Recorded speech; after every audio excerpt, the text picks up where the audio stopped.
राजनीतिक खबरों का भी रुख कर लेते हैं क्योंकि भोपाल में बीजेपी दफ्तर में पार्टी पदाधिकारियों की बैठक रखी गई है। कुछ देर बाद बीजेपी प्रदेश मुख्यालय में यह बैठक होगी। बैठक में प्रदेश पदाधिकारी सहित आला नेता शामिल होंगे और बैठक में नवनियुक्त राष्ट्रीय पदाधिकारियों का स्वागत भी है। जिन्हें अभी अभी पद मिला है उनका स्वागत होगा। सीएम शिवराज सिंह चौहान भी बैठक में शामिल है। तो कुछ देर बाद बीजेपी के कार्यालय में यह बैठक रखी गई है। बैठक में नवनियुक्त राष्ट्रीय पदाधिकारियों का स्वागत होगा।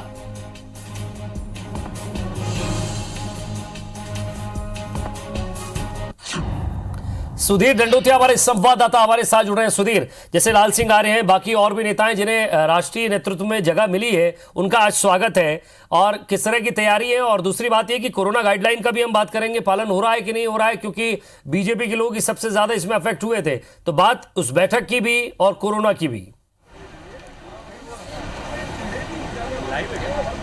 देखिए, निश्चित तौर पर कहीं ना कहीं जोश के आगे जो गाइडलाइन है, शायद जोश ज़्यादा अभी यहाँ पर नज़र आ रहा है। पर लेकिन अगर बात की जाए तो नए पदाधिकारी जो राष्ट्रीय पदाधिकारी बनकर आए हैं, उनका स्वागत समारोह यहाँ पर रखा गया है। इसके अलावा पदाधिकारियों की बैठक भी यहाँ पर है। प्रदेश कार्यालय का नज़ारा आपको एक बार दिखाऊंगा, जहाँ पर मुख्यमंत्री शिवराज सिंह चौहान थोड़ी देर पहले यहाँ पर पहुँचे और बैठक थोड़ी देर बाद शुरू यहाँ पर होगी। और अगर बात करें तो राष्ट्रीय महासचिव कैलाश विजयवर्गीय, इसके अलावा जो ओम प्रकाश दुबे, ज्योतिरादित्य सिंधिया, मुख्यमंत्री शिवराज सिंह चौहान से तमाम जो पदाधिकारी, राष्ट्रीय पदाधिकारी, वो इस बैठक में शामिल होने वाले हैं। और अगर बात करें तो लाल सिंह आर्य अगर आप देखेंगे तो पीछे नज़र आ रहे हैं यहाँ पर, और पदाधिकारियों के आने का सिलसिला लगातार यहाँ पर जारी है। अगर बात की जाए तो पहली बार पदाधिकारी बनने के बाद में भोपाल में ये बैठक है, जिसमें माना जा रहा है कि उपचुनाव के मद्देनजर बीजेपी के लिहाज से अब तक की ये सबसे बड़ी बैठक। और लाल सिंह आर्य मौजूद हैं। सर, सबसे पहले तो बधाई,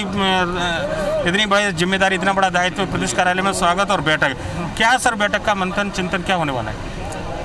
मुझे लगता है एक ग्वालियर चंबल सम्मा के दलित लड़के को, जो गरीब घर से निकला है, जो मजदूर का बेटा है, उसको राष्ट्रीय जिम्मेदारी दी है। तो मैं राष्ट्रीय नेतृत्व का, राष्ट्रीय अध्यक्ष जी का आभार व्यक्त करता हूँ, धन्यवाद ज्ञापित करता हूँ। जहाँ तक चुनाव का मामला है, कांग्रेस तालाब में डूबते हुए आदमी की तरह हो गई है। जो पैर फड़फड़ा रही है, हाथ फड़फड़ा रही है, उसको प्रत्याशी नहीं मिल रहा, उसको मुद्दे नहीं मिल रहे।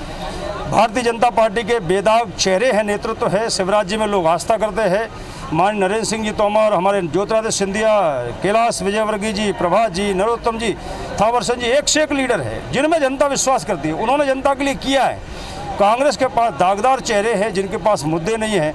हमने किसानों की समस्या हल की, हमने बेरोजगारों के लिए 25,000 नौकरियां निकाल रहे हैं, हमने बोनस दिया, हमने गेहूं भी किसान का खरीदा है। ऐसे समय में जब कांग्रेस चिल्लाती थी हमारे पास पैसा नहीं है, ऐसी कोरोना की महामारी के समय शिवराज जी ने सफल नेतृत्व देते हुए लोगों में विश्वास व्यक्त किया है। राष्ट्रीय संगठन में जो प्रतिनिधित्व मध्य प्रदेश को मिला है, पिछली बार 3 राष्ट्रीय उपाध्यक्ष हुआ करते थे, इस बार केवल राष्ट्रीय महासचिव। और आपको एक बड़ा दायित्व जरूर कहेंगे कि जो प्रदेश से एक बड़ा दायित्व मिला है, लाल सिंह आर्य जी को मिला है। तो प्रतिनिधित्व को कैसे देखते हैं? जो संख्या थोड़ी सी कम नजर आई है, इसको लेकर मुझे लगता है कि इस पर मैं कोई टिप्पणी करना चाहता। माननीय राष्ट्रीय अध्यक्ष जी का भौगोलिक, सामाजिक बहुत सारे समीकरण रहते हैं, उस प्रकार से उन्होंने किया है। लेकिन मध्य प्रदेश को संगठनात्मक दृष्टि से 4 महत्वपूर्ण दायित्व मिले हैं, इसलिए मैं उनका आभार व्यक्त करता हूं। संगठन की बैठक है, क्या माना जाए कि उपचुनाव को लेकर रणनीति, ये सबसे बड़ी बैठक चुनाव से पहले की मानी जा रही है। ज्योतिरादित्य सिंधिया इसमें आने वाले हैं। स्वाभाविक है, चुनाव जब आता है तो कई चरण की बैठक होती है। चुनाव समिति की होती है, मोर्चे की होती है, पार्टी की होती है, मैनेजमेंट की होती है।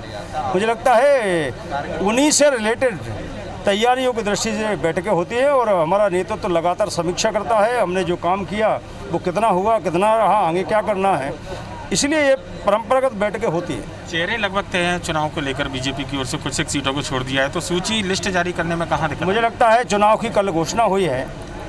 चुनाव आयोग के निर्देशों का पालन करते हुए फार्म भरने से पहले मुझे लगता है कि पार्टी का नेतृत्व जो प्रत्याशी लड़ाना है, चुनाव समिति और हमारे भारतीय जनता पार्टी के प्रदेश अध्यक्ष और राष्ट्रीय चुनाव समिति समय से पहले प्रत्याशी घोषित करेगी।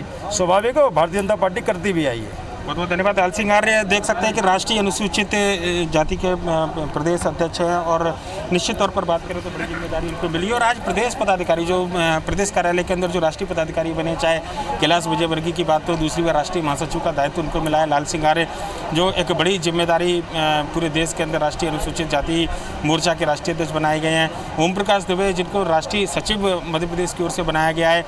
तो ये तमाम पदाधिकारी हैं जिनको केंद्रीय संगठन में जगह जहाँ पर मिली उनका स्वागत किया जाएगा। इसके लेकर उपचुनाव को लेकर रणनीति भी बीजेपी तैयार करेगी और अब तक की उपचुनाव को लेकर बीजेपी की सबसे बड़ी बैठक है।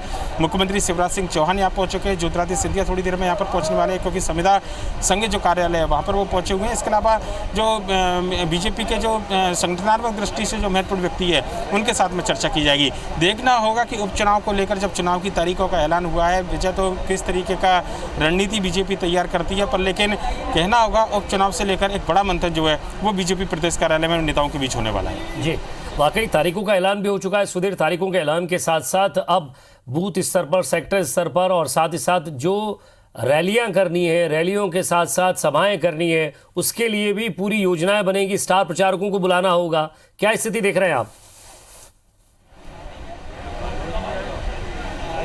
देखिए, निश्चित तौर पर स्टार प्रचारकों के साथ में बड़े नेताओं को अलग अलग जिम्मेदारी दी जानी है। आप देखेंगे गोपाल भार्गव यहाँ पर है और उनके जिले में चुनाव है, सुर्खी के अंदर ये चुनाव होना है। लिहाजा अगर बात की जाए तो एक बड़ी जिम्मेदारी इन नेताओं के कंधे पर उपचुनाव को लेकर रहने वाली है। और अगर हम बात करें तो निश्चित तौर पर कहीं ना कहीं जो नेता हैं जिनको जवाबदारी दी जानी है उनके साथ में आज इस पूरी बैठक के माध्यम से जो है मंथन चिंतन किया जाएगा और नेताओं से फीडबैक भी लिया जाएगा। कई सारे ऐसे नेता हैं जिनकी अलग अलग भूमिका यहाँ पर तय की गई है। रामखिलावन पटेल प्रदेश सरकार के मंत्री हैं और मुरैना जिले में एक चुनाव की कमान यहाँ पर संभाल रहे हैं। नारायण त्रिपाठी भी मुरैना जिले में लगातार चुनाव को लेकर सक्रिय। लिहाजा अगर बात करें तो रामखिलावन जी आपसे बात करते हैं, क्या लगता है कि एक बड़ी जिम्मेदारी, क्योंकि एक लंबा स्टार प्रचारकों की सूची आनी है चुनाव क्षेत्रों को लेकर चिंतन मनन, आज तमाम नेता सिंधिया जी, मुख्यमंत्री जी सब चर्चा करने वाले हैं। अब जाके सुनते हैं ना सबका, है ना, फिर वहाँ से लौट के आए तो बात करिए। अभी तक आपको क्या लगा, आपको फीडबैक क्या, आपको बड़ा एक जिम्मेदारी दी है ग्वालियर चंबल के अंदर ही, आप देख रहे हैं लगातार प्रवास। हमें तो जो लगा कि 2800 सीटें जीतेंगी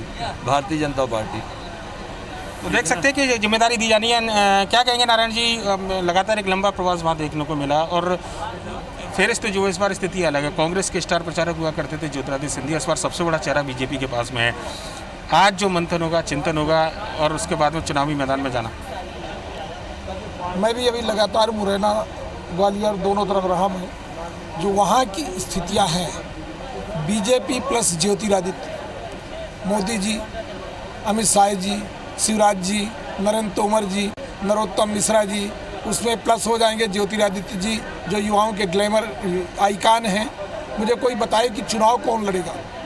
वर्तमान स्थितियों में कांग्रेस के पास चुनाव लड़ने का प्रत्याशी ही नहीं है, चुनाव लड़ने की स्थिति ही नहीं है, कोई कार्यकर्ता नहीं है, कोई नेता नहीं है, कोई नेतृत्वकर्ता नहीं है। तो मैं वर्तमान जो बाई इलेक्शन है, कोई भी एक सीट कांग्रेस जीतने की स्थिति में नहीं है।